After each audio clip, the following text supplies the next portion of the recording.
Ei, què tal? Avui ens endinsem en una missió que pot semblar complicada, però que us asseguro que no ho és. Desxifrar el codi secret dels polinomis. I no pateu, no és una classe de mates avorrida. Penseu-hi com una aventura per trobar els blocs de construcció, les peces de Lego que s'amaguen dins d'expressions matemàtiques gegants. Som-hi! Perfecte, doncs aquí tenim el nostre mapa del tresor. Primer, entendrem què vol dir això de factoritzar. Després, buscarem les primeres pistes, les famoses arrels. Amb elles, descobrirem la clau mestra, el teorema del factor. Aprendrem una drecera superútil, la regla de Ruffini. I, finalment, ho ajuntarem tot. Quan acabem, veureu que això de factoritzar pas a pas és molt més intuïtiu del que sembla. Vinga, comencem pel principi. Primera parada de la nostra missió. Què vol dir exactament factoritzar un polinomi? Mireu, és més fàcil si ho pensem així. Tothom sap factoritzar un número, oi? Per exemple, el 12. Sabem que és 2 per 2 per 3. Estem desmuntant el número en les seves peces més bàsiques. Doncs bé, factoritzar un polinomi és exactament la mateixa idea. Busquem quins polinomis més petits, en multiplicar-se, ens donen el polinomi original. Passem d'una cosa gran, com p de x, a una multiplicació de coses més petites, com q de x per c de x. Molt bé. En qualsevol bona investigació, el primer que cal és trobar una pista. En el món dels polinomis, la nostra gran pista per començar a desmuntar-ho tot són les arrels. Aquestes són la clau de volta.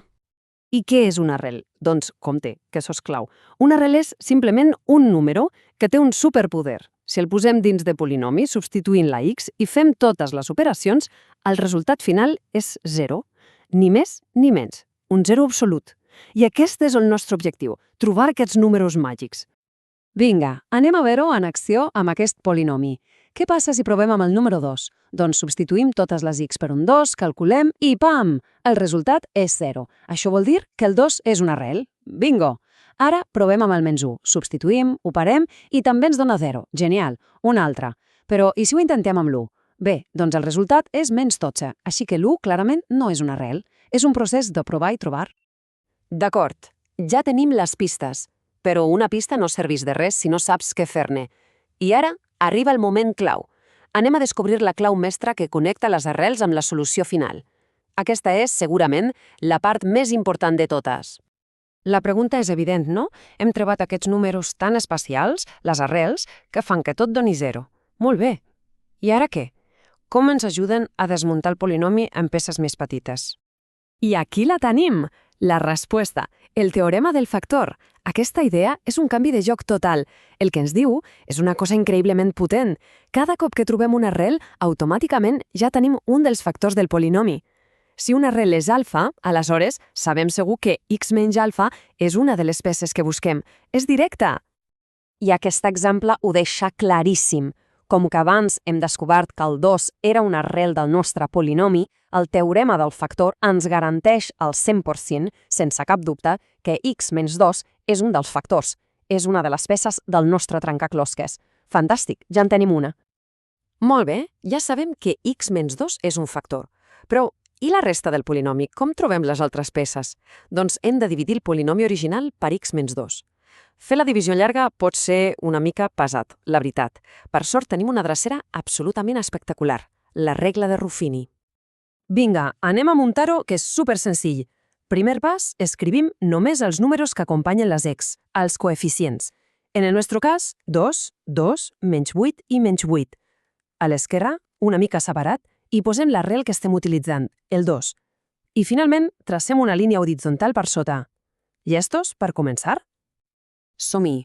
El primer moviment és el més fàcil del món. Simplement agafem el primer coeficient, aquest 2, i el baixem directament a sota de la línia. Ja està, res més. I ara comença la màgia de Ruffini. Multipliquem el número de l'esquerra, el 2, pel que acabem de baixar, que també és un 2. Això dona 4. Aquest resultat el col·locam a la següent columna, a sota del segon 2. I ara sumem aquesta columna. 2 més 4 és 6. I ara repetim exactament el mateix procés. Agafem el 2 de l'esquerra i el multipliquem per l'últim número que hem obtingut, el 6. Això dona 12. Ho posem a la següent columna. I sumem, menys 8 més 12 ens dona 4. Veieu el patró? Vinga, l'últim pas, un cop més. 2 per 4, que ens dona 8. Ho col·loquem a l'última columna. I ara sumem. -8 més 8 és 0. Aquest 0 final és importantíssim. És el residu. I que sigui 0 vol dir que la divisió és perfecta, que ho hem fet bé. Aleshores, per a què serveixen aquests números que ens han quedat a sota, 2, 6 i 4? Doncs són ni més ni menys que els coeficients del polinomi que ens queda després de la divisió, és a dir, 2x al quadrat més 6x més 4. I el 0 del final és la confirmació que el 2 era efectivament una arrel, tot quadre. Perfecte. Ja tenim totes les eines a la caixa. Sabem trobar arrels, sabem què és el teorema del factor i dominem Ruffini. Ara és el moment de la veritat, ajuntar-ho tot per aconseguir la factorització completa. Anem a veure el procés sencer, de principi a fi.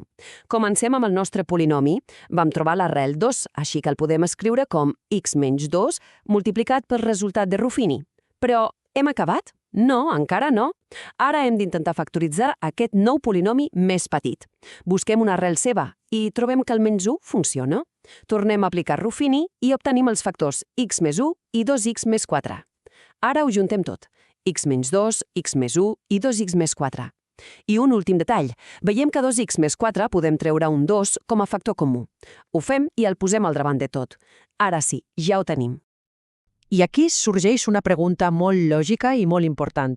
Com sabem quan hem d'aturar-nos? Quan podem dir, ja està, no es pot descompondre res més? És una bona pregunta, oi?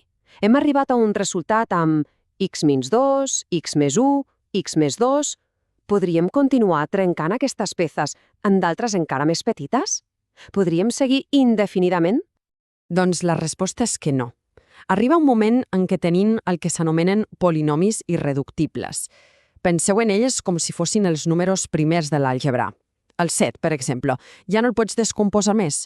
Doncs amb aquests polinomis passa el mateix. Són els blocs de construcció finals. I una regla molt senzilla és que tots els polinomis de grau 1, com x menys 2, són sempre irreductibles. Així que, al final, de què anava tot això? Doncs l'objectiu de tota aquesta missió era simplement agafar un polinomi que semblava un monstre complicat i reescriure'l com una simple multiplicació de les seves peces més bàsiques i fonamentals, els seus factors irreductibles. I per acabar, us deixo amb una pregunta. Ara que hem après a desmuntar polinomis, quines altres portes ens obre aquesta habilitat? Quins altres secrets matemàtics podrem desxifrar? Us avanço que són molts. Resoldre equacions complicades, simplificar expressions... La missió, en realitat, no ha fet més que començar.